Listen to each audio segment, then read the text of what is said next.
Good morning dear students.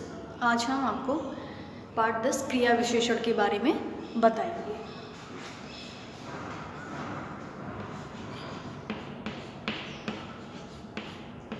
क्रिया विशेषण।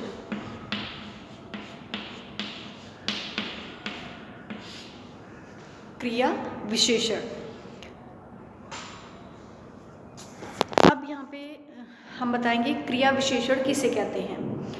जो शब्द क्रिया शब्दों की विशेषता बताते हैं उन्हें हम क्रिया विशेषण कहते हैं। क्रिया विशेषण किसे कहते हैं? जो शब्द क्रिया की विशेषता बताते हैं उसे हम क्रिया विशेषण कहते हैं। जैसे हम आपको कुछ एग्जाम्पल बताएंगे। पेड़ पर एक कौवा रहता था। कौवा लगातार काँव काँव करता रहता। वह दिन में इतना उड़ता कि रात को थक जाता। थक कर घोंसले में देर तक सोता। तो ऊपर जो रंगीन शब्द हैं, पेड़ पर, लगातार, इतना, रात को, देर तक, ये सारे क्रिया की विशेषता बता रहे हैं। तो क्रिया विशेषण किसे कहते हैं? जो शब्द क्रिया की विशेषता को बताते हैं उन्हें हम क्रिया विशेषण कहते हैं। तो क्रिया विशेषण के कितने भेद होते हैं? क्रिया विशेषण के 4 भेद होते हैं। क्रिया विशेषण कितने प्रकार के होते हैं? क्रिया विशेषण 4 प्रकार के होते हैं। पहला है कालवाचक क्रिया विशेषण। पहला है कालवाचक क्रिया विशेषण।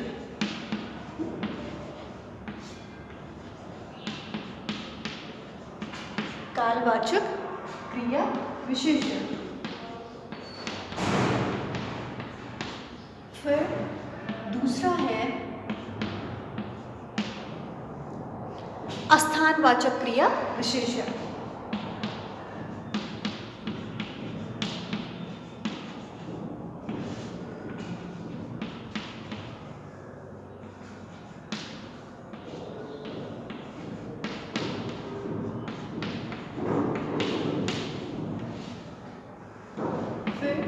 तीसरा है, पहला है कालवाचक क्रिया विशेषण, दूसरा है स्थानवाचक क्रिया विशेषण, तीसरा है रीतिवाचक क्रिया विशेषण,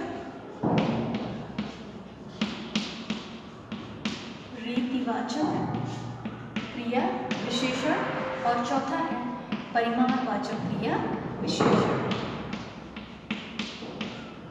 परिमाणवाचक क्रिया विशेषण। तो क्रिया विशेषण 4 प्रकार के होते हैं। क्रिया विशेषण 4 प्रकार के होते हैं। कालवाचक क्रिया विशेषण, स्थानवाचक क्रिया विशेषण, रीतिवाचक क्रिया विशेषण और परिमाणवाचक क्रिया विशेषण। तो अब हम डिस्कस करेंगे कि कालवाचक क्रिया विशेषण किसे कहते हैं। कालवाचक क्रिया विशेषण किसे कहते हैं? कल मेरे भाई की शादी है। आज हमने नए कपड़े खरीदे। सुबह मंदिर जाएंगे। दोपहर में सेहराबंदी होगी। रात को घुड़चढ़ी। ऊपर दिए गए गद्यांश में रंगीन शब्द ये बता रहे हैं कि क्रिया कब हो रही है। जो काम हो रहा है वो कौन से टाइम पे हो रहा है। तो हम कह सकते हैं कि कालवाचक क्रिया विशेषण क्रिया के काल का बोध कराने वाले शब्द, क्रिया के काल का बोध कराने वाले शब्द को हम कालवाचक क्रिया विशेषण कहते हैं। और इसके लिए क्रिया विशेषण जानने के लिए कब प्रश्नवाचक शब्द का प्रयोग किया जाता है कि कब हो रहा है, और ये क्रिया के काल का बोध करवाते हैं। हो चुका है, हो रहा है, होगा कौन से समय में हो रहा है, उस समय का बोध करवाते हैं, तो हम उसे कालवाचक क्रिया विशेषण कहते हैं। अब दूसरा है स्थानवाचक क्रिया विशेषण। स्थानवाचक क्रिया विशेषण। माँ ने मोहित से कहा, बेटा बाहर मत जाओ, यहाँ अंदर बैठो। अंदर बैठकर मेरे साथ शतरंज खेलो। यदि बहुत इच्छा है तो वहाँ जाकर खेलो। तो क्रिया के होने के स्थान का बोध कराने वाले शब्द को स्थानवाचक क्रिया विशेषण कहते हैं। क्रिया के स्थान का बोध करवाते हैं। क्रिया कहाँ पे, कौन सी जगह पे हो रही है, तो क्रिया के होने के स्थान का बोध कराने वाले शब्दों को स्थानवाचक क्रिया विशेषण कहते हैं।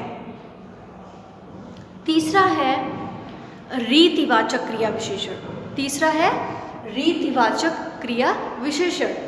तो रीतिवाचक क्रिया विशेषण में हम आपको एग्जाम्पल बताएंगे। विद्यालय में मैं अचानक संकेत से मिला।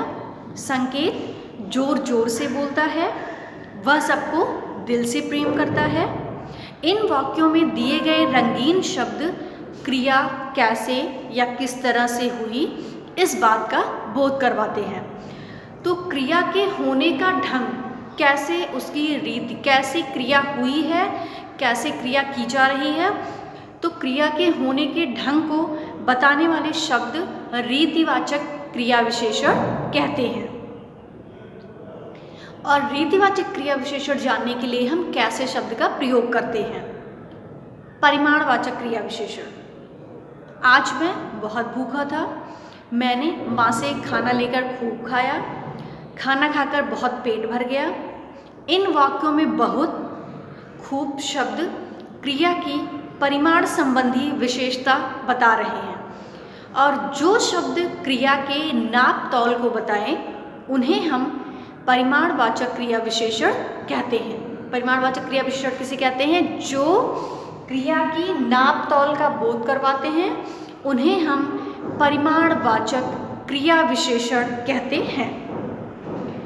और परिमाणवाचक क्रिया विशेषण जानने के लिए कितना प्रश्नवाचक शब्द का प्रयोग किया जाता है, कितना प्रश्नवाचक शब्द का प्रयोग किया जाता है।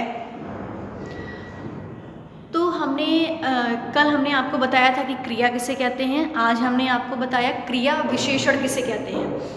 तो क्रिया विशेषण, जो शब्द क्रिया की विशेषता को बताते हैं उन्हें हम क्रिया विशेषण कहते हैं। जो शब्द क्रिया की विशेषता को बताते हैं उन्हें हम क्रिया विशेषण कहते हैं। और क्रिया विशेषण 4 प्रकार के होते हैं। कालवाचक क्रिया विशेषण, स्थानवाचक क्रिया विशेषण, रीतिवाचक क्रिया विशेषण, परिमाणवाचक क्रिया विशेषण। यहाँ पे मैं आपको शॉर्ट में बताऊंगी। कालवाचक, जो क्रिया के काल का बोध कराने वाले शब्द, कौन से समय में हो रही है तो इसके काल का बोध करवाते हैं, उसे हम कालवाचक क्रिया विशेषण कहते हैं। स्थानवाचक क्रिया विशेषण, क्रिया के होने का स्थान, कौन सी जगह पे ये क्रिया हो रही है उसे हम स्थानवाचक क्रिया विशेषण कहते हैं। फिर है रीतिवाचक क्रिया विशेषण, क्रिया के होने का ढंग, क्रिया कैसे हो रही है इसका ढंग बताने वाले शब्द को रीतिवाचक क्रिया विशेषण कहते हैं। फिर आता है परिमाणवाचक क्रिया विशेषण। क्या होता है? जो क्रिया की नापतौल संबंधी ये नापतौल बताएं उसे हम परिमाणवाचक क्रिया विशेषण कहते हैं। जो क्रिया की नापतौल को बताएं उन्हें हम परिमाणवाचक क्रिया विशेषण कहते हैं। तो ये आपका था क्रिया विशेषण चैप्टर। और क्रिया विशेषण में हमने जाना क्रिया विशेषण किसे कहते हैं और ये कितने प्रकार होते हैं, इनके प्रकारों के नाम, उदाहरण हमने देखा। और हमने क्या सीखा इस चैप्टर में, तो क्रिया की विशेषता बताने वाले शब्द क्रिया विशेषण होते हैं और क्रिया विशेषण के 4 भेद होते हैं। और क्रिया के होने का स्थान बताने वाले शब्द स्थानवाचक क्रिया विशेषण कहलाते हैं। क्रिया के होने का समय बताने वाले कालवाचक क्रिया विशेषण कहलाते हैं। क्रिया के होने की रीति बताने वाले रीतिवाचक क्रिया विशेषण कहलाते हैं। और क्रिया की मात्रा या परिमाण बताने वाले शब्द परिमाणवाचक क्रिया विशेषण कहलाते हैं। तो ये चैप्टर है क्रिया विशेषण का और इसको आप जो है पढ़ लेंगे और इसका रिवीजन करेंगे आप। कल हमने काल के बारे में बताया था, काल किसे कहते हैं, काल के भेदों के नाम हमने बताए थे। और कल हमने आपको बताया था कि काल 3 प्रकार के होते हैं, भूतकाल, वर्तमान काल, भविष्यत काल। काल पाठ पढ़ाया था। आज हमने क्रिया विशेषण बताया है और क्रिया विशेषण पाठ से आप रिवीजन करेंगे और इसको आप पहले कॉपी में लिख लेंगे। क्रिया किसे कहते हैं, क्रिया विशेषण के कितने प्रकार होते हैं, ये सारा आप कॉपी में लिखेंगे। उसके बाद आता है आपका अभ्यास कार्य। वो अभ्यास कार्य हम आपको कल बताएंगे। आज आप कॉपी में क्रिया विशेषण किसे कहते हैं, क्रिया विशेषण के भेदों की परिभाषा उदाहरण सहित लिख करके आप कॉपी में इसका अभ्यास कार्य करेंगे।